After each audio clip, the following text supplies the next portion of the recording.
ক্লাসে বসার আগে 8টা পয়েন্টকে মাথায় নিয়ে ক্লাসে বসবো, তাহলে ইনশাআল্লাহ আমাদের যে ফায়দাটা হবে সেটা হলো যে আমাদের কাছে ক্লাসগুলো বিরক্তিকর মনে হবে না এবং ছাত্রের কাছেও বিরক্তিকর মনে হবে না, নিজের কাছেও মনে হবে না, ছাত্রের কাছেও কি হবে না, বিরক্তিকর মনে হবে না, এবং ছাত্ররা খুব আনন্দের সাথে ক্লাসগুলো করবে, আনন্দের সাথে ক্লাসগুলো করবে। কয়টি পয়েন্ট? 8টি পয়েন্ট। আচ্ছা, প্রথম এই 8 পয়েন্টকে যদি আপনি মাথার মধ্যে নিয়ে ক্লাসে বসেন, অর্থাৎ এইটাকে একটা সফটওয়্যার বানায়া মাথার মধ্যে ডাউনলোড করেন, করে ক্লাসে গিয়ে বসেন। এই 8টা পয়েন্টকে মাথা রেখে ক্লাসে বসলে আপনার ক্লাস করাতেও কষ্ট হবে না, আর বাচ্চাদেরও ক্লাস নিতে কষ্ট হবে না। ছাত্ররাও আনন্দের সঙ্গে ক্লাস করবে, আপনারাও ক্লাসকে আনন্দের সাথে করতে পারবেন। তাহলে 1 নম্বর হলো, প্রথমত হলো শিক্ষকতার দায়িত্ব এবং গুরুত্ব বোঝা। শিক্ষকতার দায়িত্ব গুরুত্ব বোঝা, শিক্ষক দায়িত্ব গুরুত্ব এবং আজমত বোঝা। শিক্ষকতার গুরুত্ব, দায়িত্ব এবং আজমত বোঝা। আমি যে শিক্ষকতা করতেছি এটার গুরুত্ব কি, এটার দায়িত্ব কি, এটার আজমতটা কি, এই 3টা জিনিসকে বোঝার চেষ্টা করা। কয়টা জিনিস বললাম? 1 নম্বর পয়েন্টের মধ্যে হলো শিক্ষকতার, জি, এখন খুব ঠান্ডা মাথায় বুঝেন শিক্ষকতার গুরুত্ব, দায়িত্ব, আজমত। আমরা যারা ক্লাসে বসি নরমালি আমরা শিক্ষকতার আজমত ক্লাসে নিয়ে বসি। আজমতটা কি? আমি সকলের কাছে সম্মান পাওয়ার উপযুক্ত, সবাই আমাকে সম্মান করতে হবে, ছাত্র আমাকে সম্মান করতে হবে, অমুক আমাকে সম্মান করতে হবে, আমি সম্মান পাওয়ার হকদার, এই কথা মনে করে ক্লাসে বসে। কিন্তু এই লোকগুলো চিন্তা করে না সম্মানটা নির্ভর করে গুরুত্ব এবং দায়িত্ব আদায় করার উপরে। যদি আপনি গুরুত্ব এবং দায়িত্ব আদায় করেন তাহলে আপনি চাকরির বেতনও পাবেন, বোনাসও পাবেন। বোনাসটা হলো আজমতের মতো, আগে ডিউটি হলো গুরুত্ব এবং দায়িত্ব, গুরুত্ব এবং কি। আমরা কেউ গুরুত্ব এবং দায়িত্ব বুঝি না, শুধু আজমত নিয়ে টানাটানি আমাদের। যখন এই আজমত নিয়ে আমরা ক্লাসে বসি তখন কি হয়, ছাত্রদের ছোট্ট কোনো আচরণ আমাদের কাছে বেয়াদবি মনে হয়। স্বাভাবিক কোনো আচরণ যেটা ছাত্ররা আমাদের সঙ্গে করতে চায়নি, হয়তো অনিচ্ছিত করে ফেলছে, আমি মনে এত বেশি কষ্ট পাইছি যে ওর নামটা আরস্তা কেটে দিয়ে দিছি। বলছিলাম যে তোমার নাম আরস্তা কাটা গেছে, অথচ নিজের নাম আরসা আছে কিনা সেটা জানি না, আরেকজনের নাম ঠিকই কি করছি, কেটে দিছি। না ভাই, তাহলে আমাদেরকে বুঝতে হবে এখানে যে শিক্ষকতার গুরুত্ব এবং দায়িত্ব। আচ্ছা, গুরুত্বটা কি বুঝেন? গুরুত্বটা কি? গুরুত্বটা হলো স্বয়ং আল্লাহ তাআলার অনেক সিফাত আছে, লা মাহদুদ সিফাত আল্লাহ তাআলার, কিন্তু এত সিফাত থাকার পরও কিছু সিফাতকে আল্লাহ তাআলা স্বয়ং নিজে আবার উল্লেখ করছেন এবং সেটাকে স্বীকৃতি দেওয়ার জন্য মানুষকে জিজ্ঞাসাও করছেন। ওয়াল্লামা আদামাল আসমাআ কুল্লাহা, আল্লাহ তাআলা আদম আলাইহিস সালামকে শিক্ষা দিবেন, বিভিন্ন বস্তুর নাম শিক্ষা দিবেন। নিজে বলতেছেন আমি শিক্ষক, আমি তোমাদের রব ঠিক আছি, কিন্তু শিক্ষক কিন্তু আমি, শিক্ষকও আমি। আবার আমাদেরকে বলছেন উম্মত মুহাম্মাদীকে, আর রহমান আল্লামাল কোরআন, কোরআনটা নিয়ে যে তোমরা বলো যে পারি, এটাও তো আমি তোমাদেরকে শিক্ষা দিছি। তাহলে আদম আলাইহিস সালাম আদি পিতা, প্রথম নবী, উনাকেও আল্লাহ তাআলা শিক্ষা দিয়েছেন, আর শেষ নবী উনাকেও আল্লাহ তাআলা শিক্ষা দিয়েছেন। শিক্ষা দিয়ে বলতেছেন এই 2 নবীকে, শুরু আর শেষ নবীর গুরুত্বটাকে শিক্ষকতার মাধ্যমে বুঝালেন যে দেখো পুরা জাতি, মুসলিম জাতি যেটা আছে এটা শিক্ষকতার মাধ্যমে বিনির্মিত হবে। আর শিক্ষকতার পেশা এমন গুরুত্বপূর্ণ, আদম আলাইহিস সালাম যেরকম তার জাতিকে গঠন করছেন, মুহাম্মদ রাসূলুল্লাহ তার জাতিকে শিক্ষকতার মাধ্যমে গঠন করছেন। বুঝে আসছে বিষয়? তো আল্লাহ তাআলা নিজে কি করছেন, শিক্ষকতার পেশাটাকে নিজের নাম হিসেবে উল্লেখ করছেন, জিকির করছেন কোরআনের মধ্যে, 1 বার না 2 বার করছেন। বুঝে আসছে? আবার শিক্ষকতার পেশার মধ্যে ইলমটাকে দিবেন, এটা এত দামি জিনিস, এটাকে আল্লাহ তাআলা বলেছেন কি বলেন না, আল্লাহ বলেছেন কি যে আমি কম মানুষকে ইলম দিছি। আয়াতটা কি ভুলে গেলাম, আরে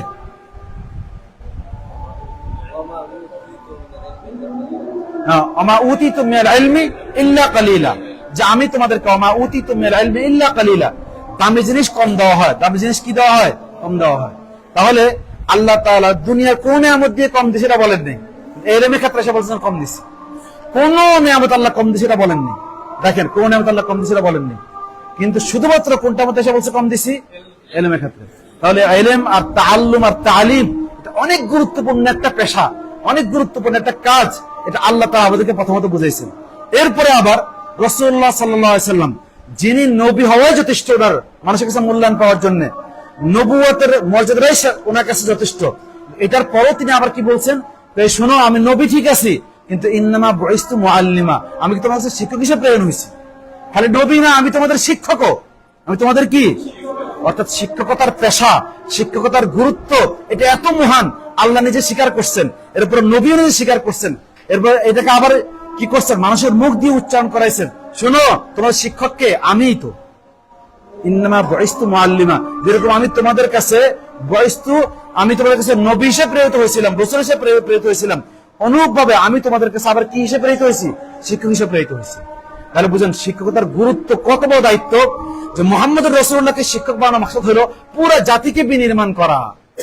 আপনাদেরকে ওই পেশার মধ্যে বসায়া আপনাকে ওই গুরুত্ব দিয়ে একথা বোঝানো হয়েছে যে আপনিও জাতির বিনির্মাণ করবেন, আপনি জাতিকে তৈরি করবেন, একটা জাতি মূল্যায়িত হবে, একটা জাতি মূল্যবান হবে, একটা জাতি শক্তিশালী হবে আপনার শিক্ষার মাধ্যমে।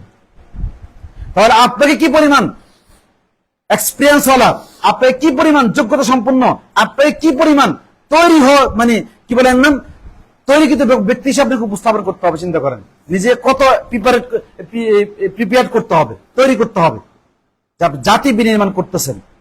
আরে ভাই, একটা মানুষ যদি একটা কি বলেন নাম রিক্সা বানাতে যায়, ও নিজেকে শ্রম দিয়ে ওই যোগ্য বানায় না, রিক্সা বানানোর যোগ্য বানায় না।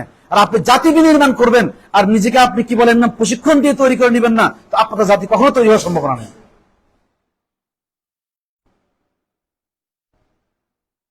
একটা ম্যাচের কাঠি বানাইতে হইলেও কি করতে হয়, প্রশিক্ষণ নিয়ে ম্যাচের কাঠি বানাইতে হয়, শিখতে হয়।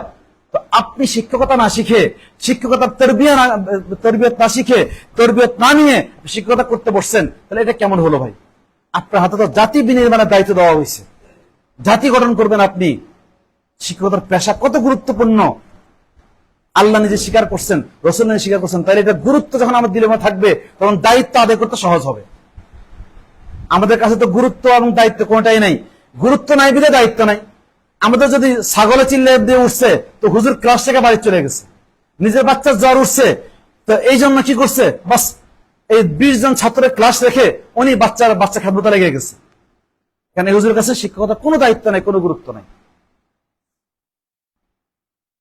গুরুত্ব এবং দায়িত্ব কি কোনটাই নেই, কোনো কিচ্ছু না। সেটা ম্যাচ করছে, আকাশে একটু বৃষ্টি আসছে, ওই দিন উনি আর ক্লাসে আসেন নাই, কারণ এনার কাছে শিক্ষকতার গুরুত্ব এবং দায়িত্ব নাই।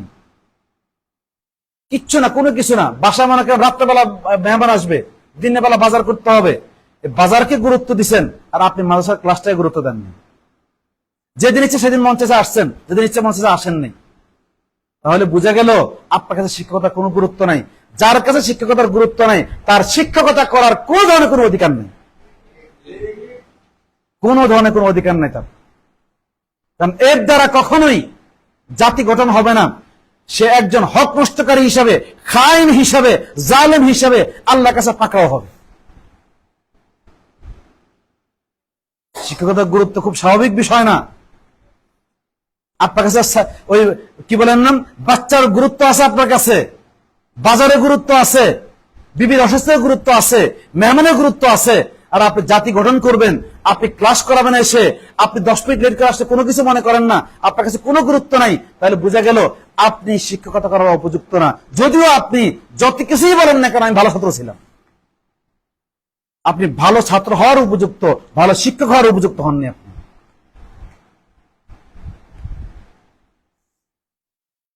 বুঝে আসছে বিষয়? শিক্ষকতার গুরুত্ব খুব ছোট জিনিস না ভাই, মহান দায়িত্ব, মহান পেশা। আমাদের কাছে ছোট্ট ছোট্ট কোনো সমস্যা হইলে ক্লাস মিস, ছোট ছোট কোনো সমস্যা হইলে আমাদের কাছে মাদ্রাসার পড়ানো বাদ দিয়ে আমি অন্য কাছে চলে যাই, কোনো কিচ্ছু না। বন্ধু একজন আছে, তার সঙ্গে গল্প করতে আধা ঘন্টা সময় কাটা দিয়েছে ক্লাসের, এবার আধা ঘন্টা পরে ক্লাসে আসছে। হ্যাঁ আফসোস, এই লোকের কাছে এই লোক শিক্ষকতা করা উপযুক্ত না। তার জন্য শিক্ষকতা করা শরীর দৃষ্টিকোণ থেকে কতটুকু হবে, মুফতি না কেন ফতুয়া দিবেন আমি জানি না।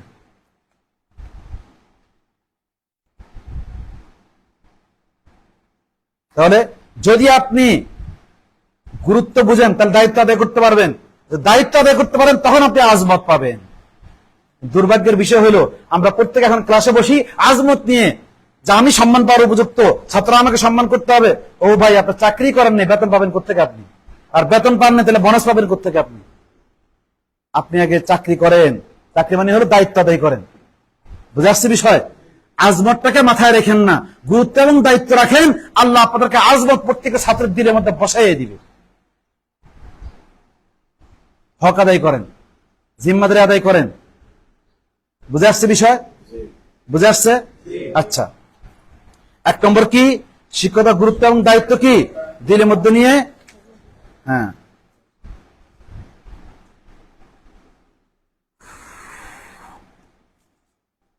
নাম্বার 2, উস্তাদ এবং ছাত্র উভয়ের দিলের সংযোগ স্থাপন করে ক্লাসে বসা। উভয়ের দিলের সংযোগ স্থাপন করে ক্লাসে বসা। এখন দিলের সংযোগ স্থাপন করে আপনি কিভাবে ক্লাসে বসবেন? উস্তাদ ছাত্রের দিলের সংযোগ স্থাপন করে কিভাবে ক্লাসে বসবেন আপনি? দিলের সংযোগ স্থাপন করার জন্য 3টা জিনিসের প্রয়োজন হয়। কয়টা জিনিস লাগে? 3টা জিনিস করতে হয়। 1 নম্বর হলো উত্তম সম্বোধনের মাধ্যমে ছাত্রদেরকে ক্লাস করানো। উত্তম সম্বোধন কি? আচ্ছা, দিলের সংযোগ কেন প্রয়োজন হয় বুঝেন।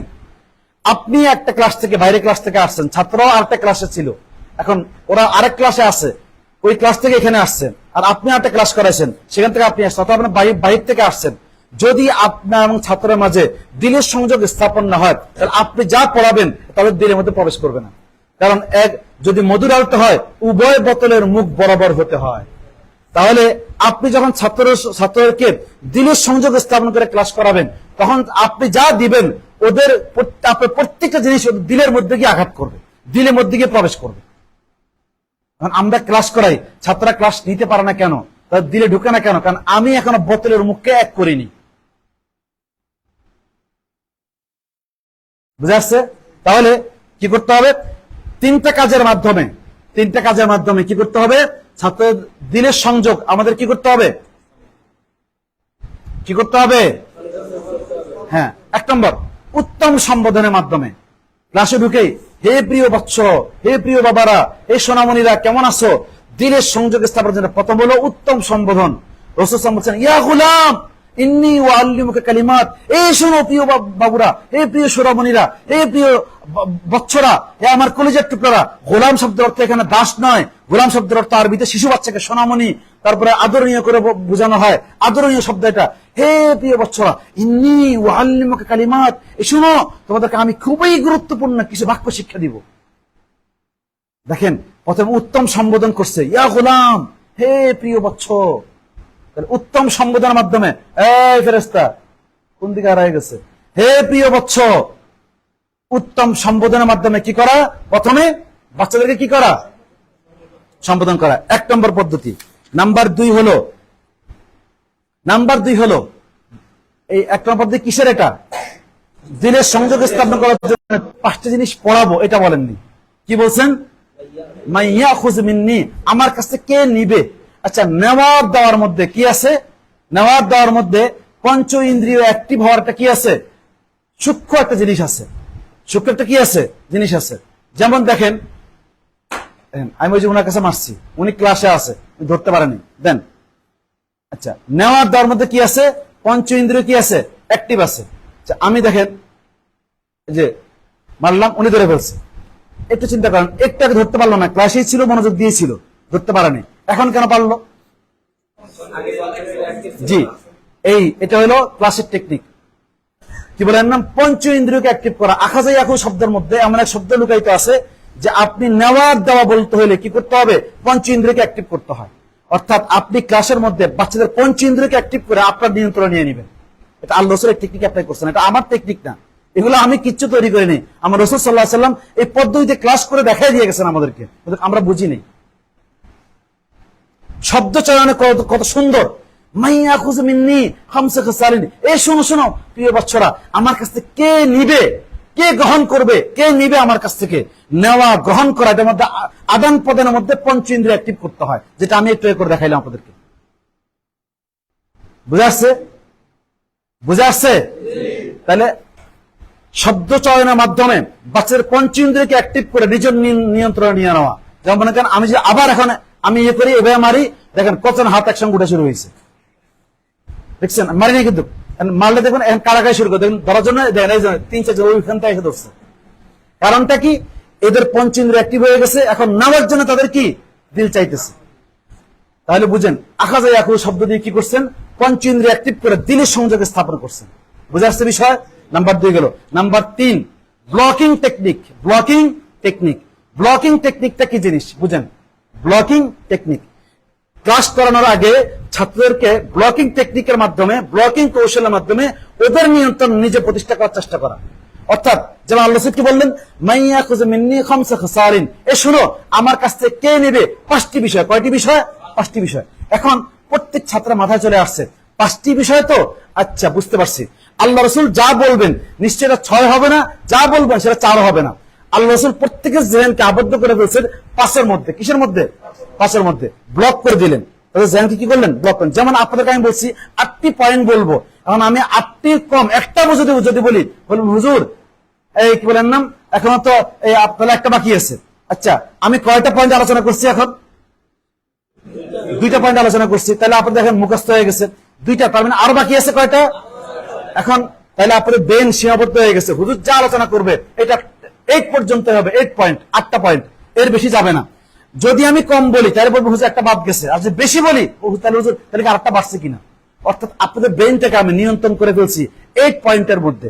যতক্ষণ না পর্যন্ত আমি 8 পয়েন্ট শেষ করবো না ততক্ষণ পর্যন্ত আপনার কাছে শান্তি নেই।